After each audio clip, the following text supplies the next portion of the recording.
I am Aurel Page, and I will lecture on computational computational mathematics focused on number theory. And so today's lecture will be about a few generic algorithmic techniques and then L functions. So I will start again by a reminder of the previous lectures. So remember the first lecture, we talked about complexity. So complexity is the expression of the running time of an algorithm as a function of the size of input. And I gave four complexity classes to give a rough classification.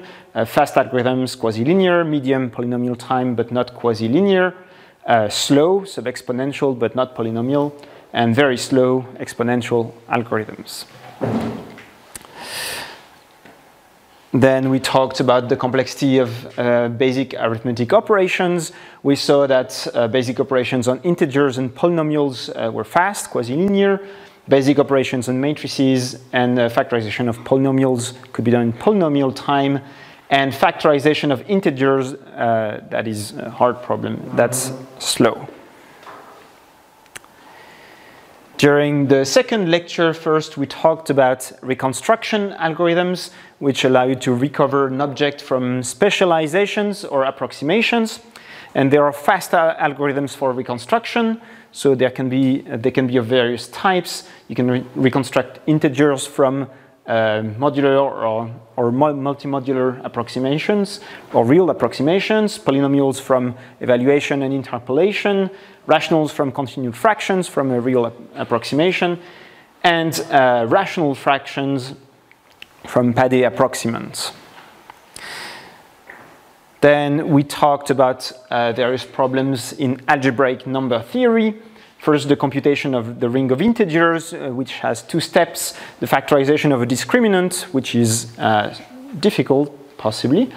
And then the computation of p maximal orders for various p, which can be done in polynomial time. We talked about ideal factorization. So this starts by an integer factorization, again that is slow, and then prime decomposition and valuations, which can be done in polynomial time. Then we talked about computation of Galois groups in two settings. Either the input field is already Galois, or we are starting with a small field and we are trying to compute the Galois group of the Galois closure of that, without actually computing the Galois closure. And we talked about computations of class groups and units.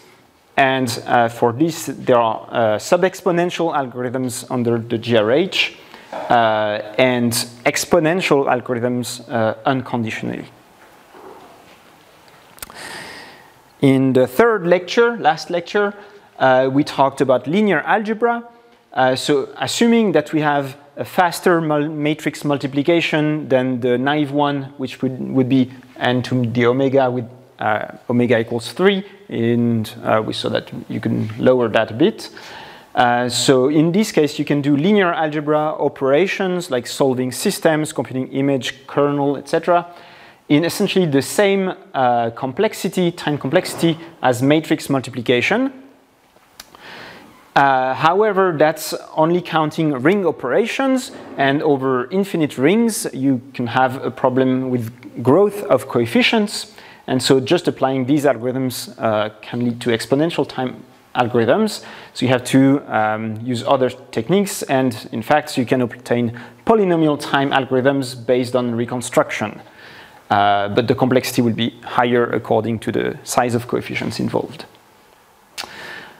And then we had a few methods with examples on how to reduce a problem to a linear algebra problem. And we talked about logarithms, Newton's method, and index calculus methods, in which the central concept is that of a factor base over which we try to factor elements.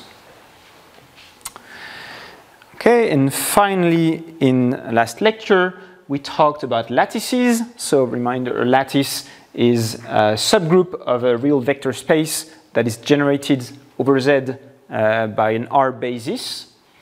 And we had a few lattice problems that we examined. The shortest vector problem and its approximate version, the closest vector problem and its approximations, and the isomorphism and automorphism problem. We saw that you could have a time approximation trade-off for SVP by having an extra parameter, a block size. And not only these type of algorithms were solving approximate SVP, but also giving a notion of reduced basis, a basis with shorter elements and somewhat orthogonal. We had some useful but very slow algorithms for lattice isomorphism. And we talked a bit about how to identify a lattice problem in general. Either you could have a notion of reducing the size of an object when you allow certain linear transformations, or you could have a problem that is visibly linear, or I mean, in the sense of linear algebra that we saw before, but with additional size constraints in your problem. Okay, so that was for the first 3 lectures, and today we're going to see some general algorithmic techniques that can be used in a variety of contexts. So these are taken from algorithms a bit outside of mathematics and number theory, but that can be applied to the problems of interest in algebra and number theory. And then L functions, so this is a bit of a more mathematical maybe part. So L functions is a very important concept in number theory. I think it's important that you have seen it. And we will see algorithms related to L functions and applications of L functions to algorithms.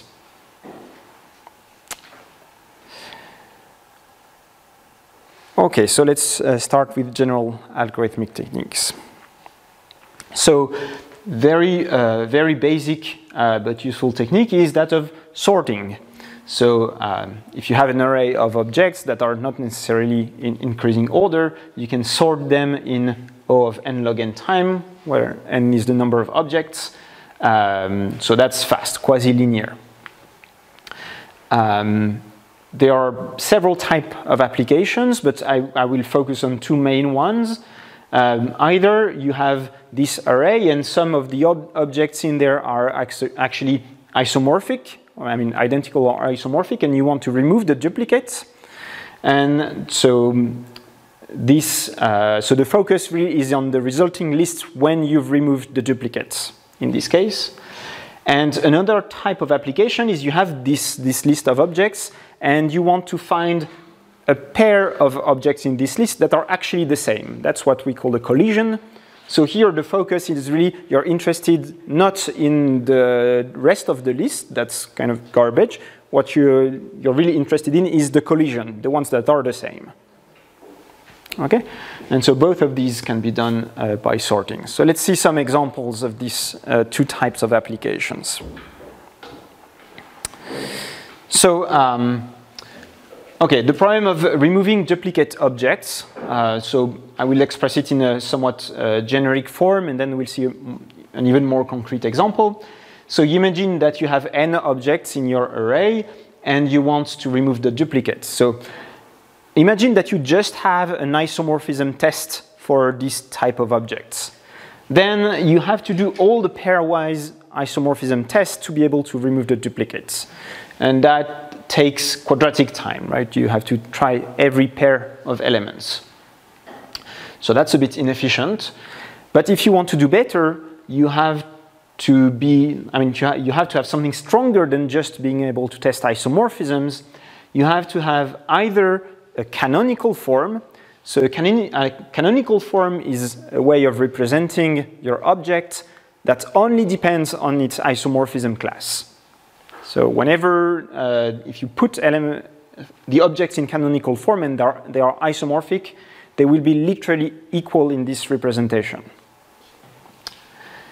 An alternative to that is if you have complete invariants. A set of invariants, maybe like numbers or data of another type that completely characterize the object up to isomorphism, even if you don't change the representation of the original object at the same time, you can just test isomorphism by directly comparing the invariants.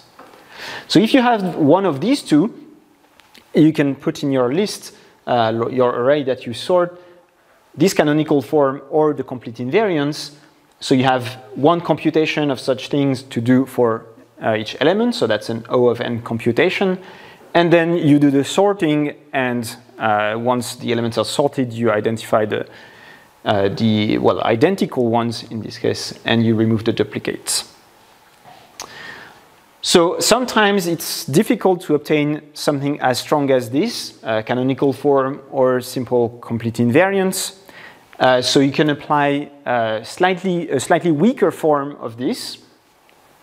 So for instance, you could have what I would call a pseudo-canonical form, meaning so usually objects have an infinite number of possible ways of representing them.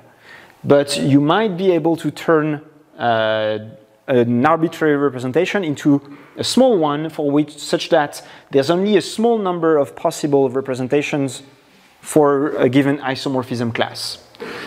So if you turn objects to a pseudo-canonical form and you remove the duplicates, you will not have necessarily removed all duplicates, but usually it will reduce greatly the number of duplicates. So that gives you a partial solution. And another way to do things is to have a set of invariants that not necessarily completely characterize isomorphism, but give you enough information that there will be very few non-isomorphic sets of elements that have the same invariants. We'll see an example in a bit.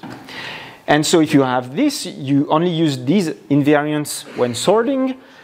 You group the object after the sort. You can group the objects that have the same invariants. You'll have blocks, groups of elements that have the same invariants but are not necessarily isomorphic. And then you pairwise test for isomorphism only inside the groups, and that's quadratic, but only in each of the small groups. So depending on how small you can make these groups, this can also be fast. Okay, so let's see a more concrete example that actually comes from algebraic number theory. So the problem is the following. We'll fix a degree, and we would like to find all number fields up to isomorphism of degree d such that the discriminant satisfies a certain given bound. So by a theorem of Hermite-Minkowski, this set is actually finite, so it's a well-defined problem. And you can make this theorem actually explicit in the following form. This is Hunter's theorem, and the algorithm we'll describe is called Hunter's method or Hunter search. So every number field of degree d with discriminant that is below a certain bound admits a defining polynomial such that the coefficients are bounded as a function of x. There's a different bound for each coefficient, but the bound depends only on x. And this leads to the following algorithm. You enumerate all the polynomials that satisfy these bounds. So that will be a huge set of polynomials, usually. Then you keep only the ones that have discriminant below the bound, because actually, these bounds are not, they're necessary conditions for the discriminant bounds, but not sufficient. Usually, a polynomial within these bounds can have much higher discriminant. So you keep only those. And then you want to remove the duplicates between the resulting list to have just one representative for every isomorphism class. And so, okay, there is a way to obtain a completely canonical form for number fields, but I think it's more interesting to talk about the slightly weaker version, because also it applies even in larger degree. So you have a pseudo-canonical form given by the reduced defining polynomials. Remember, we said that using lattice algorithms, we can replace the defining polynomial of a number field by a smaller one. And in fact, if you look at this construction a little bit, you'll see that there are very few possible defining polynomials for a given number field using this method. So that allows you to remove many of the duplicates.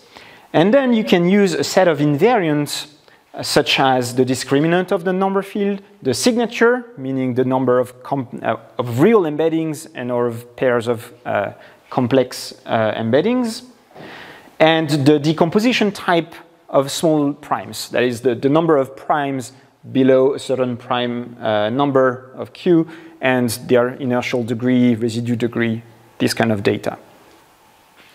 So all of these are isomorphism invariant, of course, they only depend on the field up to isomorphism, but they don't completely characterize isomorphism. In fact, you can even have pairs of non-isomorphic fields that have the same decomposition at all primes, like not just a small finite set of primes, but all primes.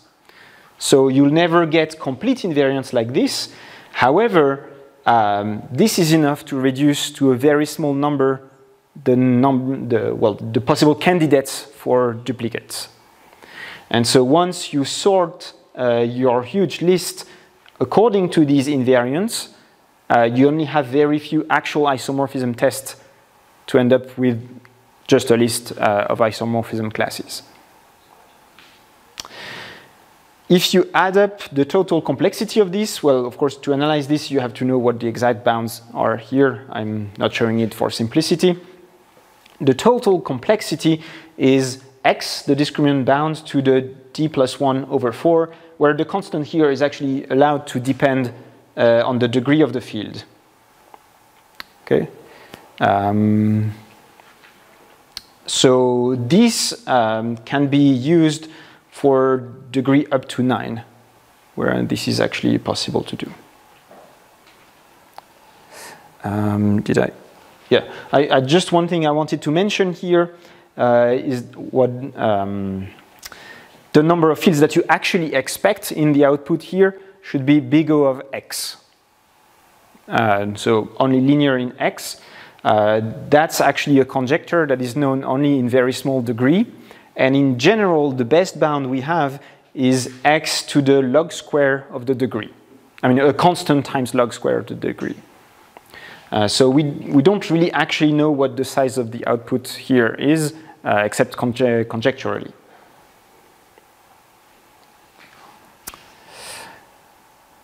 Okay, another application of so this was an application of the type remove duplicates. Now we are going to see an application of the type find collisions.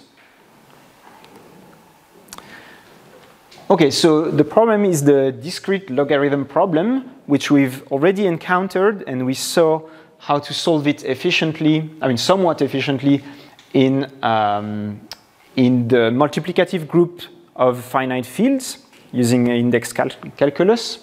Here we are thinking of this problem as being in an abstract group where we don't know any other special properties. So recall the problem. We have a cyclic group G with a generator G that is given, and we are given another element H. Since G is a generator, H is a power of G, and we want to find the power. So the naive algorithm to do that would be to just try every power of K and compare the elements.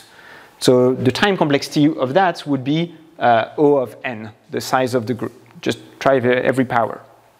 Okay. So using the method I will describe here, which is called baby step, giant step, you can reduce that to essentially square root of n. Okay, so how does this work? Well, we are going to look for the discrete log k as a plus bm, where m is essentially the square root of n. Okay, so we write this discrete log in base m. It will have just two coefficients, which are both essentially of size square root m. Okay, so how do we proceed? We compute the set of all powers of G up to m minus 1. That's what we call the baby steps. So, well, how long does it take? You just compute each element from the previous one by multiplying by G. So this is just O of square root n multiplication in the group.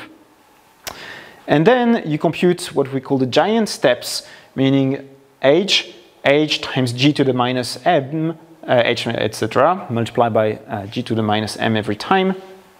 So to compute this, you first raise g to the power minus m once, and then you start with h and you divide, and you multiply by g to the minus n every time to get the next one.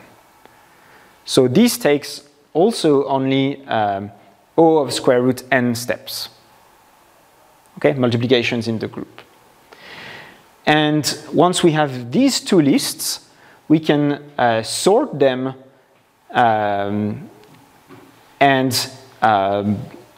by doing this sorting, find collisions between the two lists, right? Where once you have the two sorted lists, you can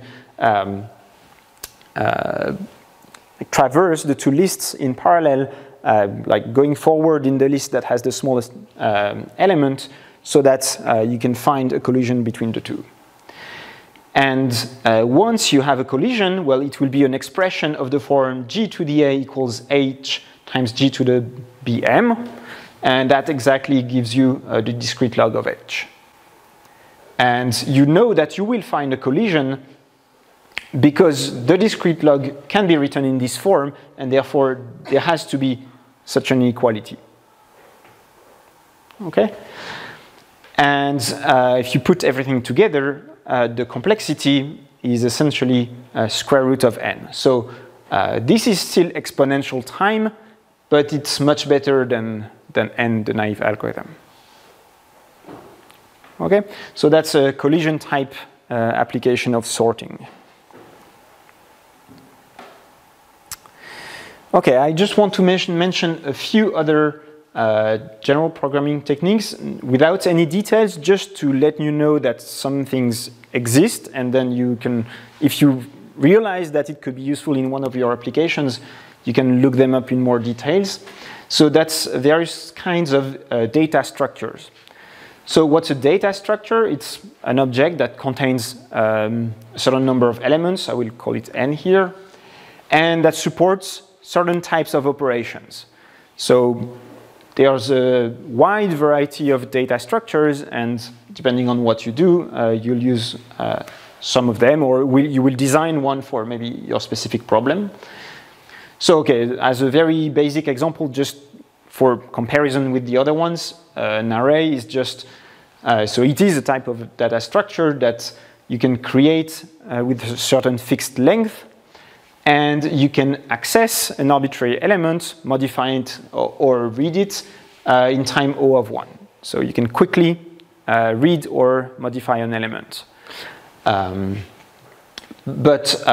not extend it, for instance. So if you don't know the number of elements that you'll have in the end, it might be better to use something slightly different called a chain list, where each element knows basically its neighboring elements. In this case, you don't have fast access anywhere in the middle of the list, but you can append an element at the end, or in fact in the middle, or read the next element when you are reading somewhere in time O of 1. So this is usually useful when you don't know the length of whatever set of things you're going to compute, and you want to be able to quickly extend it without doing a full copy. Okay, more interesting are, so for instance, balanced trees, which are usually called set or something in programming languages. And these support, they allow to represent a set of elements that you can insert quickly. You can find quickly if some element is already in there, and you can also quickly delete an element. So that's the kind of queries that it can support. A few other examples. So the priority queue, that's sometimes useful. So it supports fast insertion and deletion of an element, but the main operation is you're able to quickly extract the maximum element that is stored in the data structure.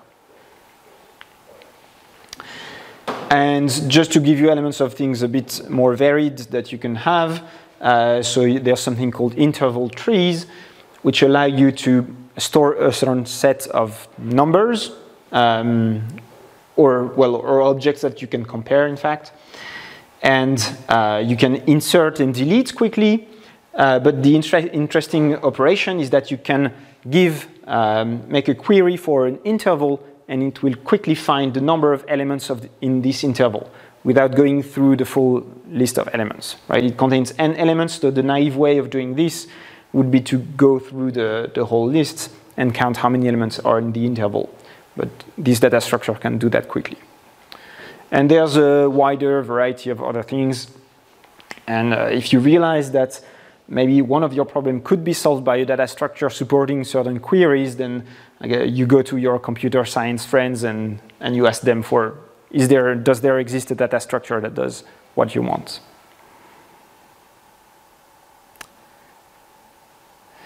Okay, so now I will describe a number of applications of graphs. So graphs usually belong to discrete mathematics or general mathematics, but they can be a useful way of thinking of certain problems also in algebra or number theory.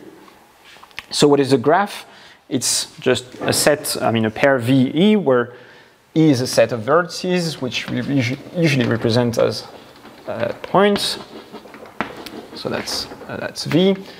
And then a number of edges that connect the pairs of their vertices, like this.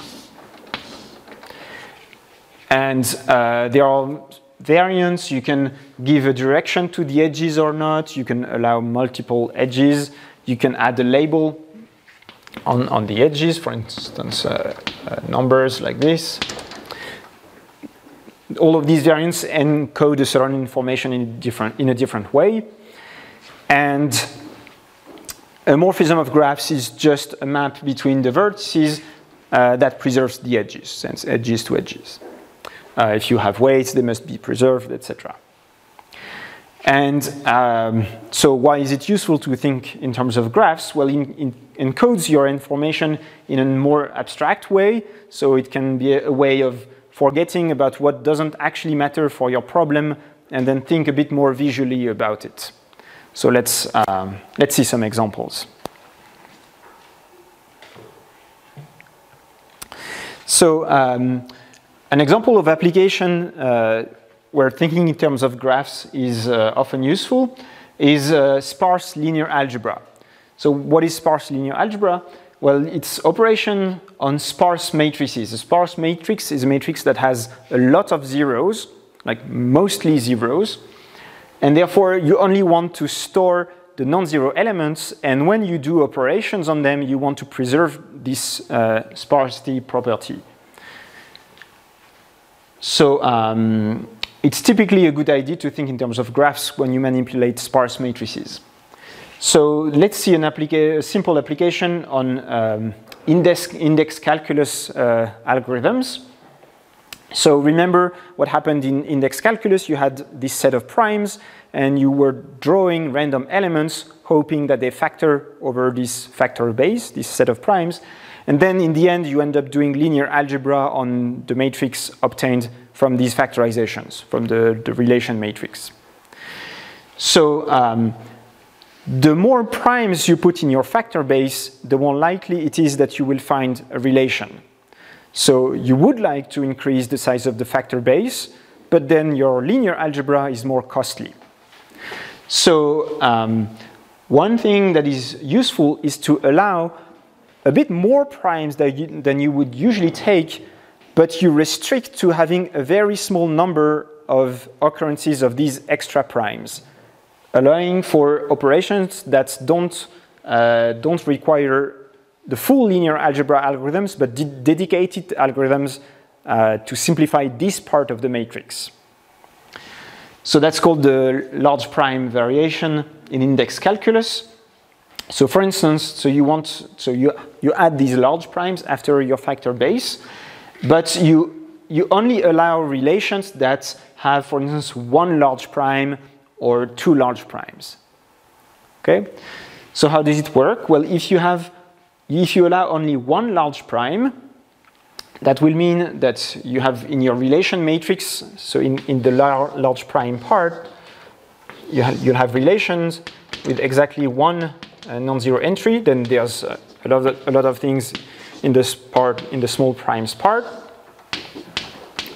And when are you able to eliminate these coefficients? When that's exactly when you have a collision between the large primes. So like these two, if you have a non-zero key in these two, you can do a suitable linear combination of these two relations, get rid of one of them, and then you have no large prime left for these two rows.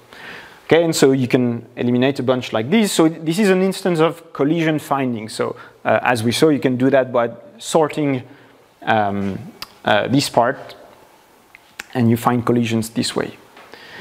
So the two large prime variation, let's say that we're doing linear algebra mod 2 to simplify. You will allow two non-zero coefficients. So something here on the left, and in each row you allow two non-zero coefficients. So, well, okay, maybe I want some bit more. Yes. So a good way of thinking about this is by forming the following graph. You will have one vertex for each large prime, and each relation that has these two primes appearing will be represented as an edge. Okay, so I will give them numbers maybe here, or letters, A, B, C, D. So for my example here,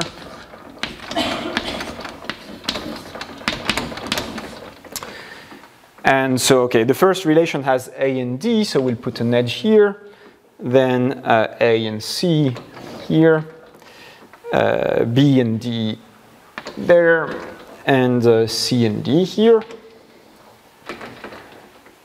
And with this point of view, what you are looking for is a cycle in the graph, meaning a path of edges that goes back to the first element. And why is that what you want? Well, when you have such a cycle, like, so here this one is the one you're looking for, you can sum the relations corresponding to this cycle, and it will exactly eliminate all the large primes. So like this one, so these two, so which ones? So these two will cancel out, these two will cancel out, and these two will cancel out. So the sum of these is a relation that doesn't involve any large primes. And yeah, so it's useful to think in terms of this cycle. There are efficient ways of finding cycles in graphs. Okay, let's see another example coming from sparse linear algebra. So now you have a sparse matrix, so full matrix. I mean, in abstract context, you don't have to know where the matrix comes from. And when you store a sparse matrix, you don't want to store every coefficient. You will only store the list of non-zero coefficients. That's enough information. So you list pairs of indices and the corresponding non-zero coefficient of the matrix. And the graph way of thinking about this is as follows. So you have your so your matrix has n columns and m rows, and you will think of the columns as being left vertices. So that there are n of these and m of those. And these essentially represent the basis of the domain space. This is the basis of the codomain space. And non-zero coefficients will be arrows between one side and the other. So like when you have a non-zero coefficient, it will correspond to one of these edges. Okay? So you obtain what we call a bipartite graph, meaning a graph with which is divided into two sets of edges, but in which, of vertices, but the edges must connect one side to the other. There cannot be any edges on one side or on the other side. Okay. So that's a more visual way of thinking about it. And now you can reinterpret Gaussian elimination in these graph terms. You can forget about the actual algebra once you do this. So I won't give all the details here, but a set of pivots that you can use to eliminate rows and columns in your matrix correspond to what we call a matching in the graph. So matching means selecting a set of edges that have no common vertex. You're not allowed to select two edges that have a vertex in common, and you need an extra condition to make the actual linear algebra work. And then you can prove that this graph interpretation allows you to eliminate rows and columns in your matrix. And it can be hard to find actual optimal matching, but thinking in terms of this graph and having this visual interpretation allows you to have good heuristics that are good enough to actually have very fast sparse linear algebra. Okay, I'll do one more example and then we'll take a break. So the next example is a little bit in the same spirit, but in sort of one more dimension way. So one extra layer that you can put on linear algebra is what we call a homological algebra. So the basic object is a complex of vector spaces or groups or R modules. So a complex is a sequence of vector spaces, let's say, with maps between them from one to the next, and satisfying the important property that if you apply two successive maps, you get the zero map. And that's the important property. And so in particular, that's the same as saying that the image of one map is contained in the kernel of the next map. Okay, that's the same. And the important object in this context are the homology group of this complex, meaning you have this image contained in the kernel and you take the quotient of the two. Okay? This may be slightly abstract, but let me give you a simple example to see that you recover familiar objects. If you simply have a single map, a single linear map, you can form the following complex. You just put a 0 at the beginning and at the end, and then computing the homology group is the same as saying you want to compute the kernel and the co-kernel of the map. Okay? But more generally, there are many contexts in which this construction is actually the object of interest. So you get long complex with several terms, and these are the objects of interest. You're not actually interested in keeping the kernel itself or the image itself, but just these homology groups.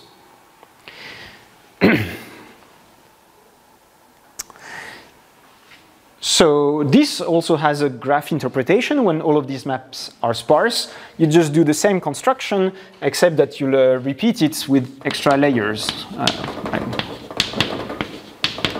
You'll have an extra layer, and you can have as many as you have vector spaces in your chain. And using this interpretation, there is something that is of topological interpretation that allows you to do some kind of elimination. It's called algebraic Morse theory, and it uses some zigzag paths. So maybe I'll just show you an example to see just what it looks like. It means paths that go from one side to the other and then the other direction, and then like this, something like that. Satisfying some extra conditions as before, and if you can find a zigzag paths where all the weights are invertible, where the weights are the coefficients that were actually originally in the matrix, then using this, a type of counting of this type of paths, you can transform your whole complex into an equivalent one that has the same homology. So the same homology groups, which were the things you were interested in.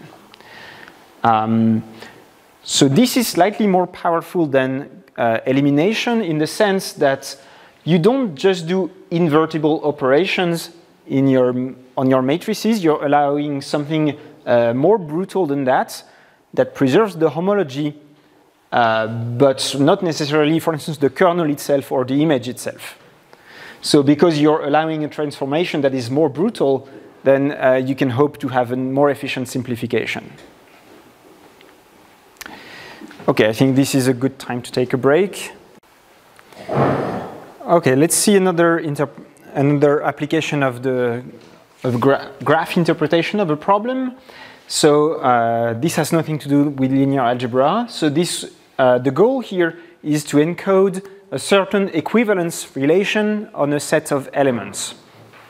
So you have a set of elements, and you want to be able to declare a certain number of elements to be equivalent, and compute with the equivalence relation generated by this.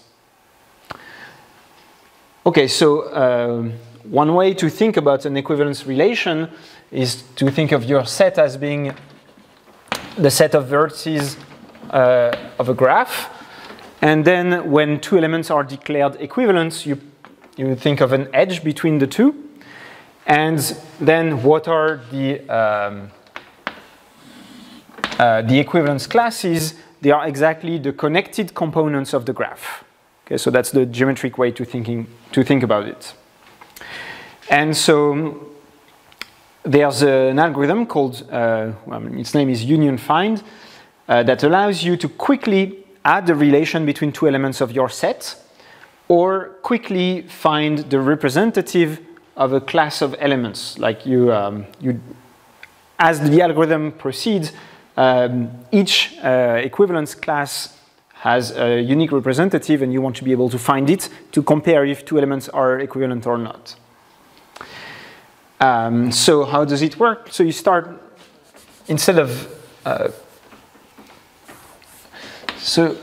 pointing randomly, when you add the relation, you will put an oriented edge like this, pointing, well, not just to the next elements, but to the representative of the class. And then, okay, you add another relation. And sometimes you want to add a relation between elements that are already in some equivalence class. And in this case, what you do is you decide on a single representative for the whole class. So for instance, when you want to add one between these two, you don't add an edge like this, because this one already has a representative, which is this one. You directly add an edge like that. Okay. And now let's say that we want, okay, maybe I need a few more elements. Okay, let's say that I want to merge also these two, so maybe I will add something like this. And now let's say that I want to merge these two. In this case, I will first compute the representative of that element by following the arrows, and I end up on this one. But as I do that, instead of keeping these relations as they are, I will merge everything, but I will also update this one to point here. And the effect of this is that the length of the paths that you have at any point is always very short. And you can analyze this precisely. So there are basic analyses of this that give you O of alpha of n, where alpha is just like the iterated logarithm, like the number of times you have to apply log to be below 1. And even more refined analysis give you the inverse of the Ackermann function. So this is a hugely fast growing function. So alpha of n, the inverse, is hugely slowly growing. So in practice, this is the height is bounded by like 3 or 4 always. So this is a fast way of representing an equivalence relation, and when you can add declare elements to be equivalent.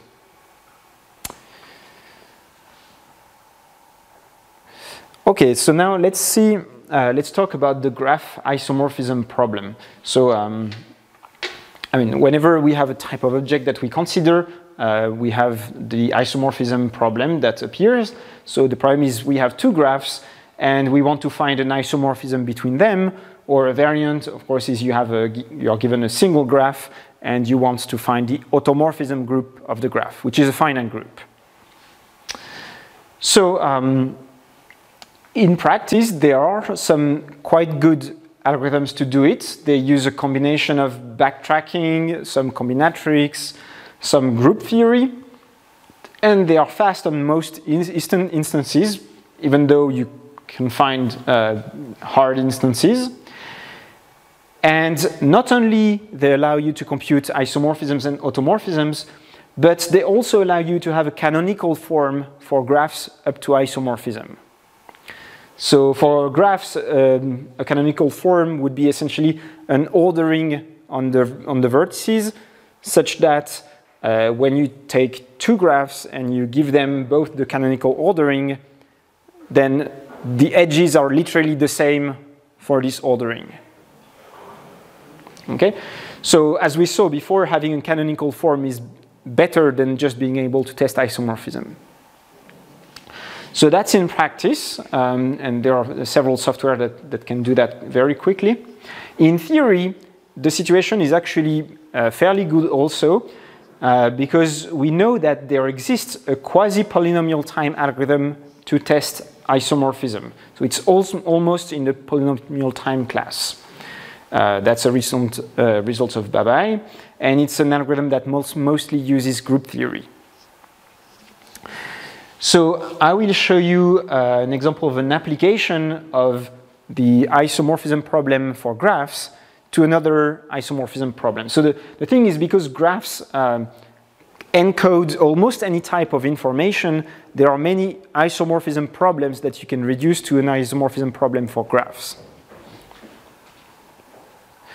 So the example is the lattice isomorphism problem.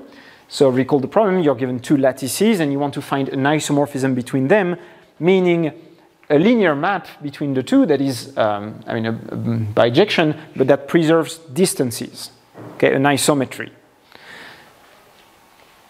And so how do you reduce it to the graph isomorphism problem? Well, first you need to construct some kind of finite set that characterizes isomorphisms. So we'll choose a bound such that the set of vectors up to that bound generate the lattice. So definitely isomorphisms will be completely determined by their values on this set. And you will create a graph that has this set as a vertex set, and you will encode the extra data that you want to preserve, namely the distances and even like the inner product from your Euclidean norm. And so you will put edges between, in fact, every pair of vertices, and even loops on each vertex to itself, with a weight that is just the inner product between the corresponding vectors. And you can show that lattice isomorphism reduces to graph isomorphism on this graph. So if the graphs are isomorphic, then well, in fact, the actual isomorphism between the graphs induces an isomorphism between the lattices. You get the linear map.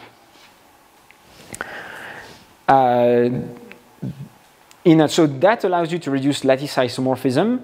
But in addition to this, because you're also allowed to compute canonical forms for graphs, you can build on top of it a canonical form for lattices. So there's been recent work on this. So you need to work a bit more if you do this, because the canonical form on the graph doesn't immediately translate into a canonical form on the lattice. You have to work a bit more, but it's possible to do it. And that allows you to treat huge numbers of lattices. I mean, there are some contexts where you want to do duplicate and elimination, like I mentioned at the start, on lattices, and that's the best way to do it when you have these huge numbers. One thing I should say is that it's not, so we saw that lattice isomorphism, we only had quite slow algorithms for that, right? And on the other hand, for graph isomorphism, we have quasi-polynomial time in theory and relatively fast in practice.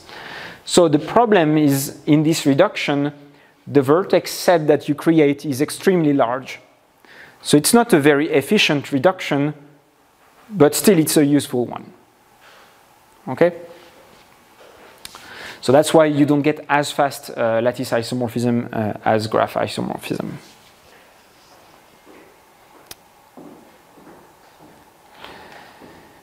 Okay, one extra, not really algorithm, but a property on graphs that is useful to think about in algebraic context is the spectrum of a graph. So from a graph, so for now I will think of an undirected graph, you can create its adjacency matrix, which has coefficients, rows and columns corresponding to the vertices, and you put coefficients when you have an edge. So, okay, maybe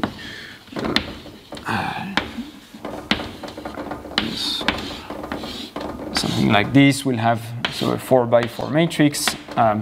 You put ones on the diagonal, and it's here I'm taking undirected graph, so it's going to be symmetric. And so, okay, I have from 1 to 2 and 3, and from 2 to 3, yes, and 3 to 4, whatever. Okay, that's my adjacency matrix.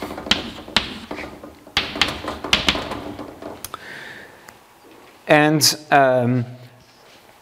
if you look at what happens when you consider powers of this matrix, you realize that this counts exactly the number of paths of length k, or well, I guess I put one on diagonal, so path of length at most k, or k if you count, if you force to have loops here on all the vertices between I and j, and therefore this linear algebra object detects a number of paths. So whether things, in particular, it detects whether things are connected or not.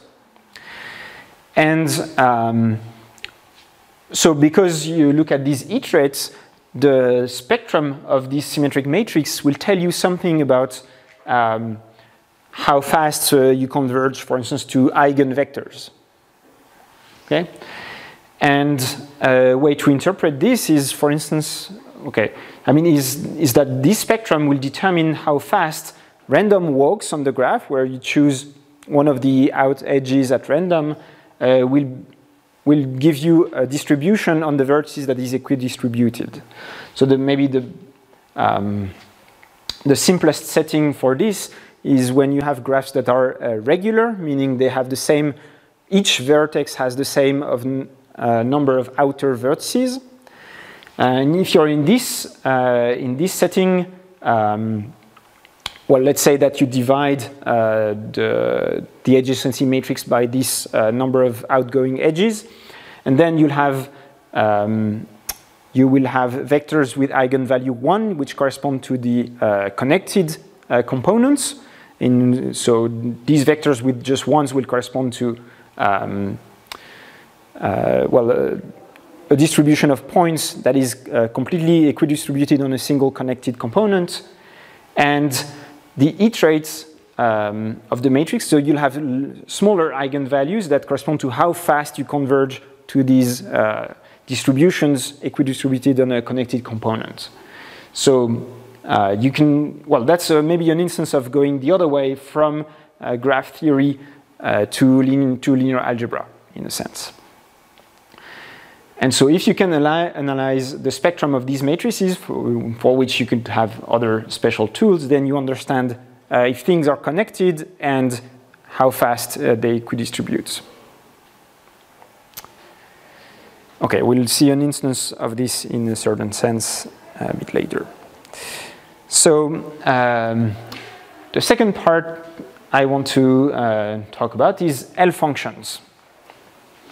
So I will start with a few motivating examples of L functions. So, okay, in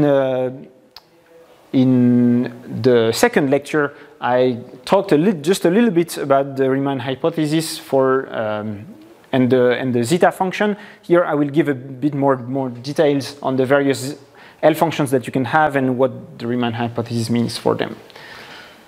Okay, so first we take a number field and we consider the following product. Take the product over all prime ideals of f of 1 minus norm of p to the minus s to the minus 1. So this type of product is what is called an Euler product. It's a product over primes of some sort, I mean prime numbers or prime ideals. In fact, you can expand this product and rewrite this as a sum, and what will appear are the norms of all the integral ideals of your field. That's essentially a reformulation of the prime decomposition of ideals in ZF. Okay, so you can form this product, and the theorem is that it extends to a meromorphic function with, in fact, a single pole at s equals 1, and such that if you add these extra factors, so what are the factors that you add? Some functions gamma r of s to the number of real embeddings of your field, and gamma c of s to the number of pairs of complex embeddings of f, where, well, okay, these are the, so this is the classical gamma function. Gamma r is just pi to the minus s over 2, gamma s over 2, it's just a variant of the gamma function. And gamma c is just a product of two gamma r's, and this is a typo, it should be a capital gamma. The main point being, if you add these gamma factors and some integer here, absolute value of the discriminant to the s over 2, this completed function satisfies the functional equation, lambda s equals lambda of 1 minus s. Okay, so maybe you will ask, what is the point of doing this construction? Well, the point is you can use the analytic properties of this function to count, for instance, the number of prime ideals up to a certain bound. Okay, I'll say a bit more about it later. Okay, first example. Let's do a second example. So now we take n to be an integer, and we consider a character from the group of invertible elements modulo n to C star, multiplicative character. And you can form, again, a type of Euler product here. The product is over primes that don't divide n, and you put the values of the characters here. Oh, and there's again a typo, this should be a minus 1. And the theorem, again, is that it extends to holomorphic function. I guess I should have said if, well, should include the if chi is primitive and not trivial. So primitive meaning that it doesn't come from a smaller n. Such characters may come from a smaller n. In this case, the L function will have slightly less good properties. It satisfies a functional equation of a type that looks a lot like the one we just saw. So there's an integer to the power s over 2. There's a gamma factor with a certain shift. And our L function, it satisfies the functional equation, again, between s and minus 1 minus s. But note here, it might not be 1 here. Maybe the functional equation could be lambda s is minus lambda 1 minus s. And the shift depends on the character also. So again, you may ask, well, what is the point of doing this construction? Well, the point is that, again, by analyzing the analytic properties of this function, you can prove the fact that there are infinitely many primes in any arithmetic progression. Like you choose any element of Z mod Zn star then you'll have infinitely many primes that are congruent to that modulo n. Okay, so second example. Let's see a third example. So now we take E to be an elliptic curve over Q of conductor n. If you don't know what the conductor is, it doesn't really matter. It's an integer that is attached to E.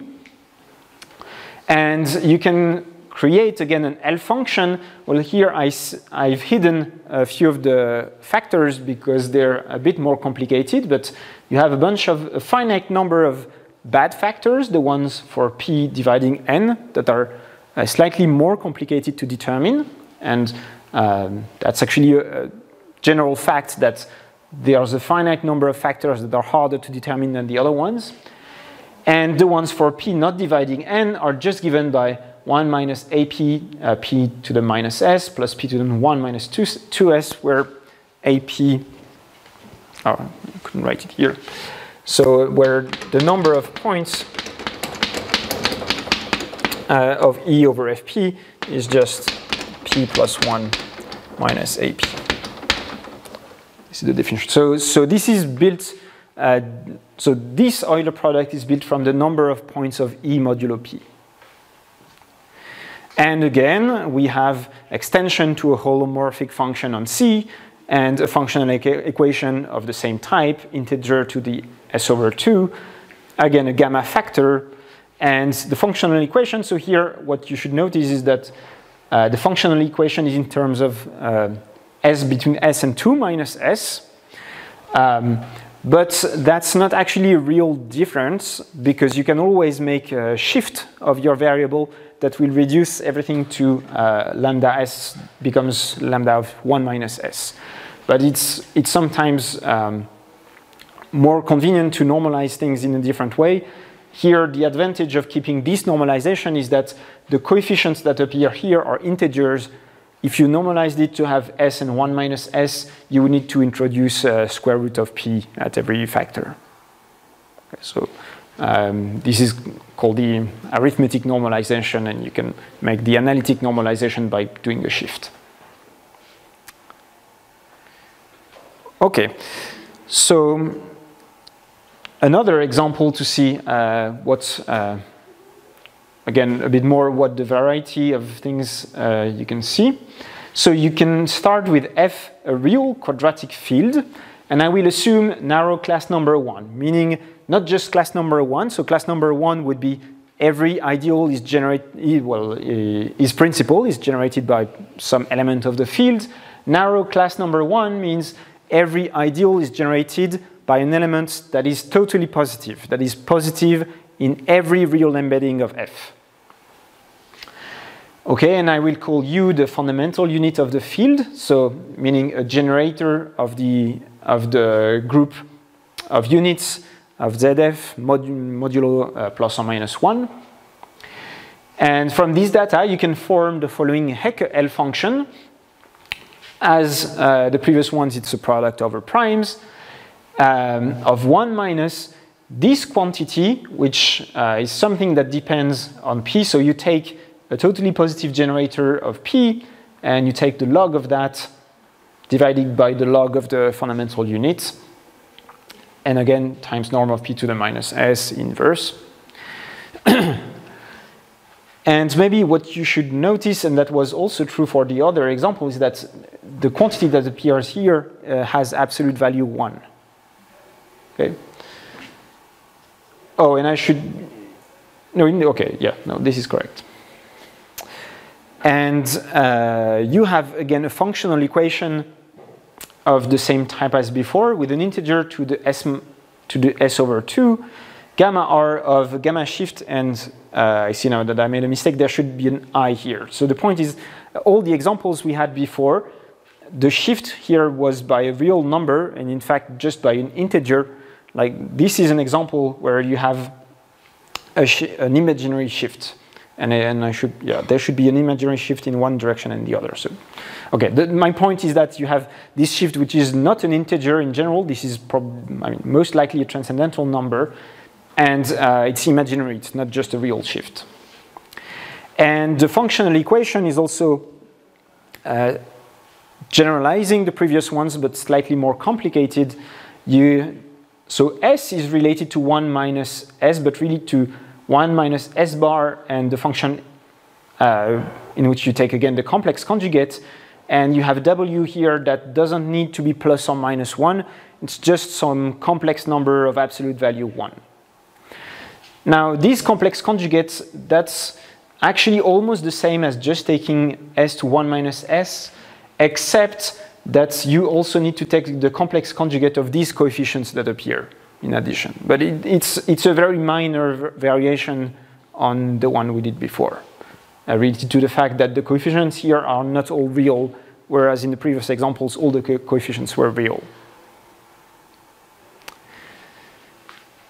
Okay, so from these examples, I want to give a general definition of what we call an L function. So an L function of degree d, an integer and conductor n, that's a meromorphic function on C with finitely many poles.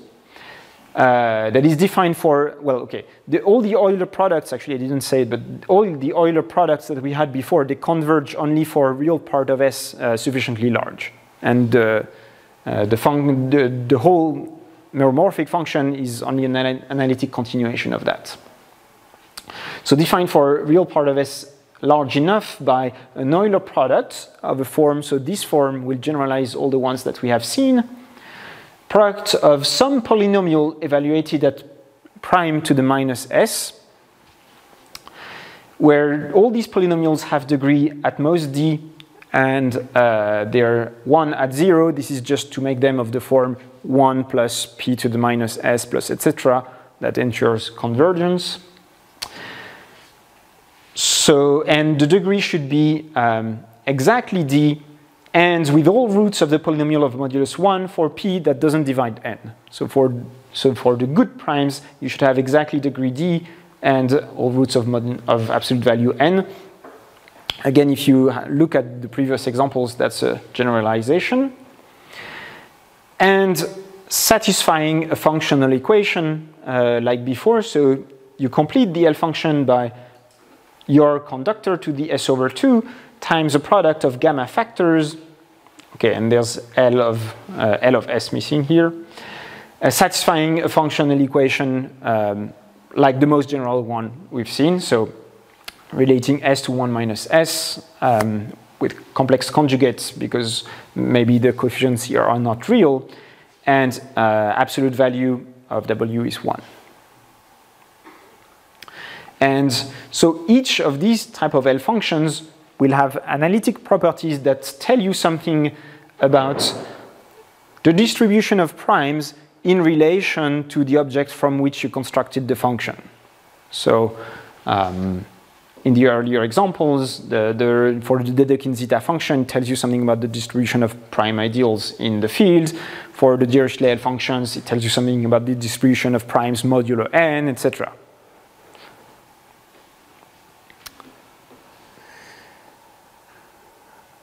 Okay, so let's see a few more sources of L function in a little bit less details. So one other source of L functions are so-called modular forms. So let me just give you tiny bits of details on what these are. So you consider the Poincaré half plane, which is the set of complex numbers with a positive imaginary part, and you have an action of SL2Z on this by ABCD acting on Z, AZ plus B over CZ plus D. And a modular form is a function from H to C, which is, well, holomorphic. And, okay, there's a few properties, but the main one is that f of gamma z should be related to to f of z for all gamma in a set to z. There's a few more properties. So this is the main. This is what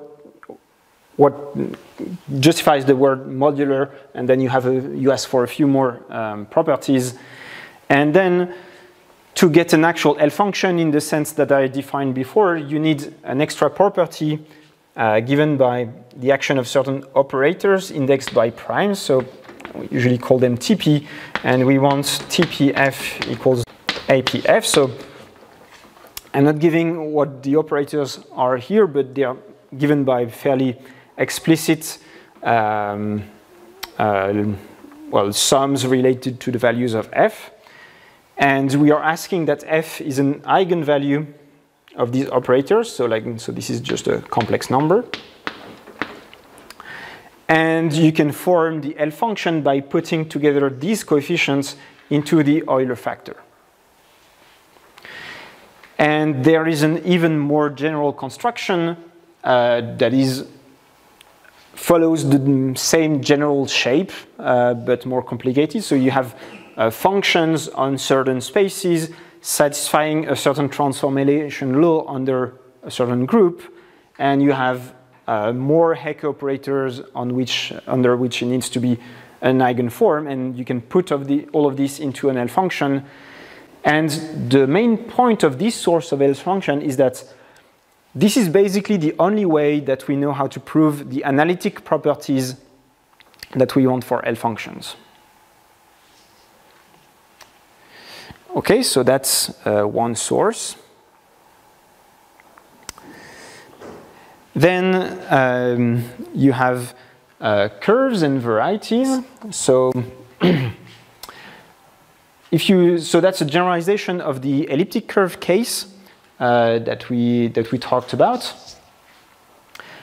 So you take a curve or an algebraic variety defined over Q or a number field, and you put together the number of points of X modulo P. That allows you to construct an Euler factor of a polynomial that gives you an Euler factor as before.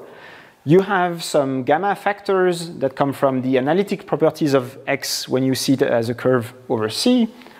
And the integer n that appears, the conductor comes from the bad reduction of X, like the primes at which reduction modulo P is not well behaved. And again, you can put all of these together into an L function. And another source, which is actually related to the previous one, is what are called Galois representations. So remember that we can attach a Galois group to certain extensions of number fields. In fact, it could be finite or infinite, but well, it's enough to think about finite for now. So a Galois representation is just a morphism of groups from a Galois group to some GLD of E, where E is some field of coefficients. And from certain types of Galois representations, you can form L functions in the following way. You get the Euler product from the characteristic polynomial of the Frobenius elements. So you have Frobenius elements corresponding to every prime in these Galois groups. You can take their image on the row, that's a matrix, and you can look at its characteristic polynomial, and that gives you the Euler factor at the corresponding prime. The gamma factors are essentially determined by the eigenvalues of complex conjugation. So you have elements that are a bit like the Frobenius, but they correspond to real and complex places. And the conductor essentially comes from the ramification properties of the extension. So you have also a similar type of construction like this. Okay, I think it's a good time maybe to take a break. Mm-hmm. Okay, so to give some idea of the importance of these L functions in number theory, I want to mention a few conjectures about L functions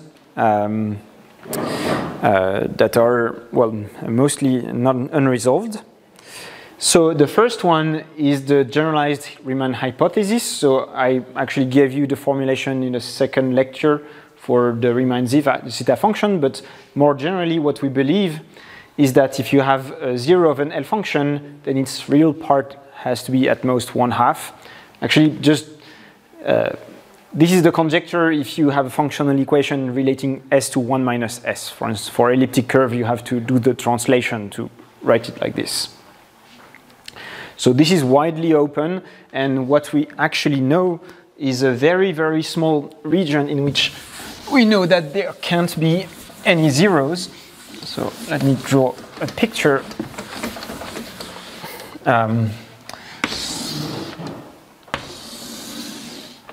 So this is 0. So in general, the region of convergence will be a plane that starts here at 1. 1/2 is here, and this is, so this is where we think the zeros are, and actually, I mean, there are always zeros there, but they're not very interesting. And so yeah, so we believe that all the zeros are on this vertical line, and what we can actually prove is that there can't be any zeros in some very thin region that basically looks like this. Something that gets really close to the 1 line. I mean, it does a little bump here, but then it gets really close to the 1 line here. And we know, so what we know is that there cannot be zeros there. But for all we know, there could be zeros very close to here. Okay? And also, even that's not even quite true, because we're not even able to rule out the fact that there could be one exactly very, very close to 1 in there, but just 1. So that's the best we know. Okay, so that's the first important conjecture. We'll talk a little bit about applications of this, why this is actually useful. Another conjecture is the so-called Lindelof hypothesis. This is actually a consequence of the Riemann hypothesis. So in a sense, you could say, well, we don't care about that particular conjecture because the other one is stronger. But the point of this one is that we can prove something about it that is non-trivial. So the conjecture says that if you look at the values of your L function on this line here, so notice this line is the line of symmetry of the functional equation. That's why it's important. So if you look at the values of the function on this line, it has to be very small, bounded by a constant, maybe depending on some epsilon of the conductor to the epsilon times 1 plus the height to the epsilon. Okay? So it has to be very small along this line. And what is known automatically, like somewhat easily, it basically follows just from the functional equation, is that this is true for epsilon, which is 1/4. If you put 1/4 here, this is true. But we would like it to be true for all epsilon, even smaller. And sometimes we can prove 1/4 minus a small amount. And that's called, when we can prove something like this, that's what people call subconvexity, proving subconvexity for an L function. So if you see that word, that's what it means. Okay, so that's the second difficult conjecture. There's a set of conjectures, in fact, not just a single conjecture, about the values of the function at certain very special points. So there's a whole family of such conjectures, and for instance, they are related to the order of vanishing at certain points, or the actual value of the function there. And they have a certain interpretation in terms of other objects that are not directly related. So one example of such a conjecture is the Birch and Swinnerton-Dyer conjecture about L functions of elliptic curves.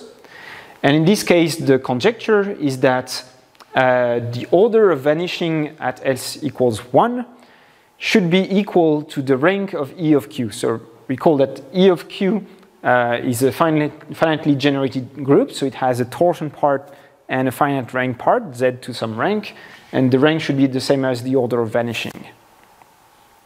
And the conjecture is actually much more precise. So, so you have this L E of S. So at S equals 1, it starts S minus 1 up to some order of vanishing. And then there is a first term, like alpha. And so not only do we believe that this R is equal to the rank of the curve, but we also have an expression for this number in terms of invariance attached to E. And we believe that this is true.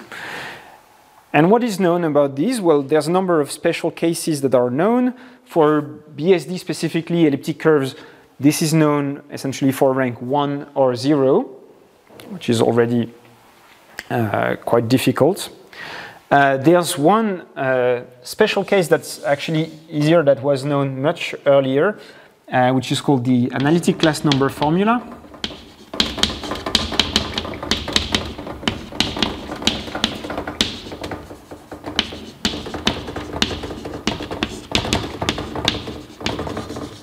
So this is for the Dedekind zeta function.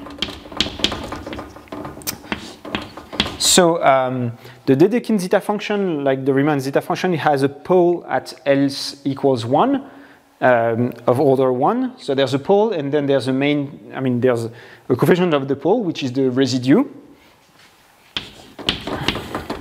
at S equals 1. And this has an expression in terms of the invariance of the field. So actually, I'm not going to give the exact formula since I will make a mistake, but there's basically a function of the discriminant of the field, the number of roots of unity,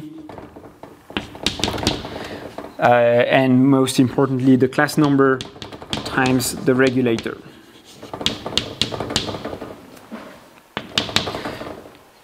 And this one is known. This is like the easy version of this type of conjectures. Okay, one more conjecture. Actually, something I didn't mention earlier is that in many of the constructions that we saw of L functions, we don't actually know that there is meromorphic continuation and functional equation. And the only way we know how to prove it is by showing special cases of that conjecture, which is that all L functions in the sense that I described should actually come from automorphic forms. They should come from one special construction. So in particular, you can have L functions that are constructed in a completely different way, and you equate them with an L function of an automorphic form. So there are many special cases that are known, and I guess probably the most famous cases of this are the ones obtained from Wild's method. And when I said earlier that we know that the L functions of elliptic curves are actual L functions, this is because of that theorem saying that the L function of an elliptic curve actually equals that of a modular form, and for a modular form we know the analytic properties, and that's how we know that the L function of an elliptic curve actually has these analytic properties. And actually, if we didn't, it wouldn't even make sense to ask about this BSD conjecture, because it's asking for something at a point where the Euler product doesn't converge. So if you don't show analytic continuation, the conjecture doesn't even make sense.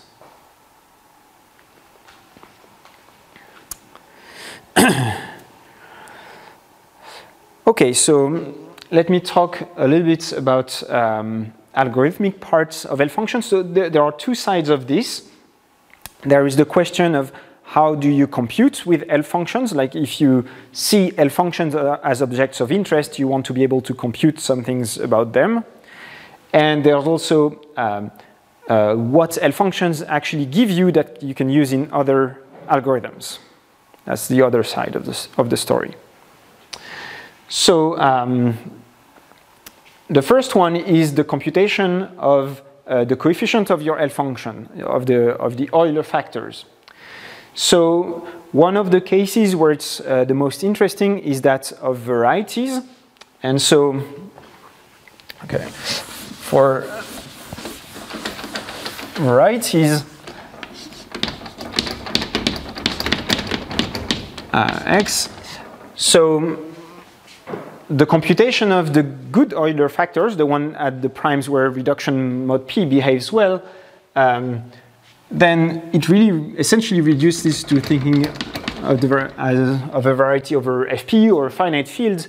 And the question is, can we count the number of points over Fp? And in fact, you need to know it over the various extensions of Fp.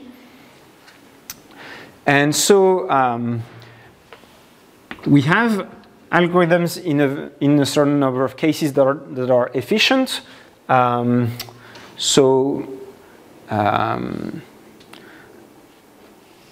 For instance, for elliptic curves, we have a polynomial time algorithm, let's say.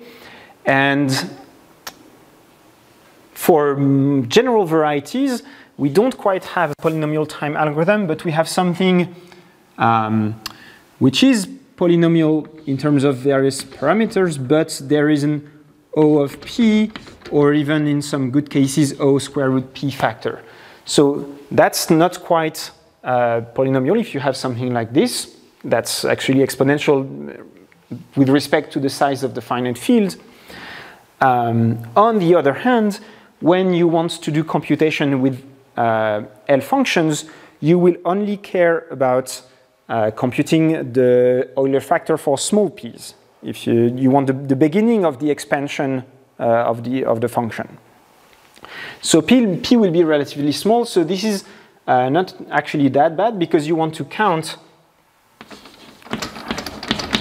So all, let's say, psi of x of Fp or n extensions for P up to some bound. And so if you have something where the complexity is something like this, for instance, and you sum all of it, then you will have maybe b to the 3/2. And so, yes, for a single p, this is not polynomial time because you could imagine that p is very large. But on average, for all p up to b, then this is actually polynomial time. Okay? But in fact, we can do even better. There is a fairly general algorithm by Harvey, which does all of these count up to b, but in quasi-linear time. So soft O of b. And so that's exactly what you want. You want to be able to count all up to some bound in, well, quasi-linear time. It doesn't matter that it's not enough for a single p if p is very large.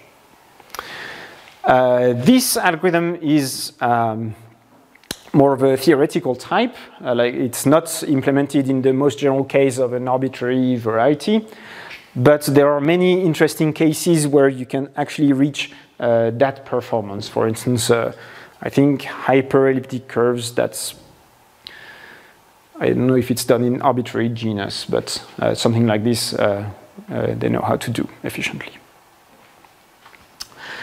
Okay, so that's for the computation of the good Euler factors.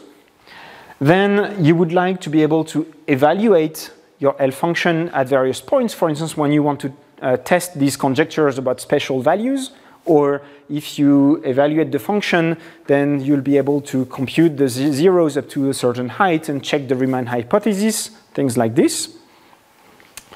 And so evaluation essentially uses something called the approximate functional equation.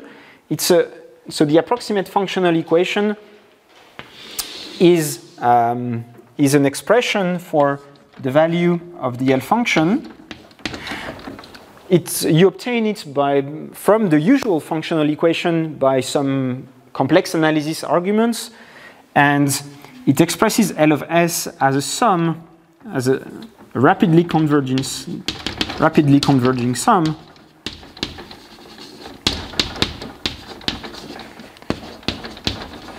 where to reach a given precision, you essentially have to sum only terms up to b, which is essentially square root of n being the conductor that appeared in the functional equation. And it's an expression that converges even when the Euler product doesn't. So that's enough to evaluate at other points, the ones that are in the critical strip or etc. And so essentially, so to apply this, you'll have to evaluate the good factors up to b, which is square root n, and you will need the bad Euler factors because you need all the factors to be able to actually evaluate the function. And so the bad Euler factors, that's something that is in general not easy to get. I mean, there's a number of special cases where we know how to do it. But one thing that you can do, if you have a lot of good Euler factors and you're missing just a few Euler factors, you can use the functional equation or the approximate functional equation as you evaluate them at a certain number of points, and you use these as equations on the coefficients that you are missing. You see the coefficients that are missing as variables, and you write the equations that these functional equations give you. That gives you a system. Depending on how you do it, it's either linear or non-linear, but you can solve it and get the missing bad Euler factors this way. So even if you don't have a nice algebraic, say, way of obtaining these bad Euler factors, you can get them from the functional equation. Okay, so these are the main algorithmic problems that you can think about on L functions. And now I want to finish on some actual applications of GRH, which can in turn be used in algorithmic context. So, eraser.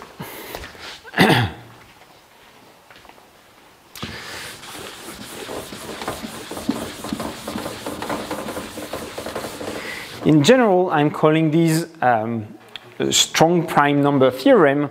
So what is the prime number theorem first?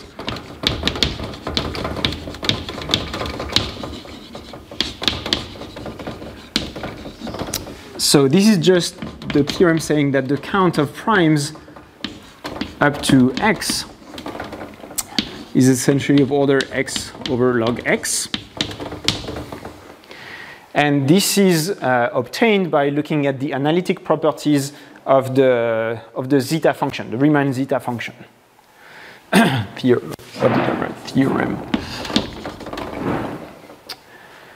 And there's a version of this that you obtain from L functions. And if you assume the Riemann hypothesis, you get a very strong version of this in the sense that the remainder term will be very small. So how does it work? Well, how does this relate to L functions? Well, the way it works is that if you look at zeta expressed as a product like this, so this is a product, but if you want to extract information about the primes, it's better to have a sum over primes, because basically then it will be essentially like a generating function. So to go from a product to a sum, well, you want to take a log. In fact, it's slightly nicer analytically to take not the log, but the logarithmic derivative, because the log derivative, it preserves meromorphic functions. The log derivative of a meromorphic function is meromorphic. You don't get nasty singularities. And so if you take the logarithmic derivative, then you will get a sum over primes, and in fact over powers of primes of, well, if you do the calculation of log of p, I guess that will be a minus probably. No, well, maybe let's put it here. P to the minus ks. Okay, so this is essentially a sum over primes. And then how do you obtain the counts that you want? Well, so let's write again our diagram with the 0 and 1 here, and 1/2 there. So from this expression, which converges for real part of S large enough, you can rewrite something closely related to this prime count in terms of a certain integral over a path like this of this logarithmic derivative. And now, if you shift the path of integration by using complex analysis, you can shift the path of integration and push it to the left, like maybe even, let's say, to here. The effect of pushing it to the left will be that the terms get smaller, because, the main factor is something like t to the s. So the more to the left it is, the smaller this is going to be. Sorry, x to the s, where x is my bound on the count here. But what happens when you push like this to the left is that this function has poles, and you pick up a term every time you pass a pole. So there's a pole at s equals 1, and then depending on whether you assume GRH or not, the poles are somewhere. And if you assume GRH, the poles are here. And so you pick up, when you pass this, you pick up a term in x. That's the term you would like to have. And you go here, you pick up terms that are like x to the rho over rho, where rho is the 0. But if the real part is small, this is actually of order essentially square root x. So this is what gives you small error terms. And if you do the calculation, you realize that the error terms are also very small, not just in terms of x, but also in terms of n, the analytic conductor. And so putting these together, there are several applications. One of them is the generation of class groups by small primes that I mentioned before. And essentially, it's an application of the equidistribution properties I mentioned on graphs. So what happens is you can think of the class group as being a graph where you have a vertex for each element, for each ideal class. And you choose a set of small primes and you put edges when you can connect two ideal classes by multiplying by a prime. And the spectrum of that graph is related to the type of things you get here for certain L functions. And so if you use the good bounds that you get from GRH, then you can prove that in this graph, random walks mix quickly. And also, as the most important one for this is that the graph is actually connected. The graph being connected being the same as saying that the group is generated by the set of primes. So that's one part that was sort of a black box that we had in our algorithms to compute class groups. And the second one was that we wanted to be able to compute class number times regulator at low precision to have a termination criterion for our index calculus algorithm for class groups. And that also comes from the Riemann hypothesis. You can do this fast evaluation at low precision. Again, because of the good analytic properties, you'll be able to write the value as a very short sum, and so you can evaluate it quickly. Okay, these are the last things I wanted to say about L functions. So this is the end of the course. Thank you, and well, I'll answer your questions. Thank you.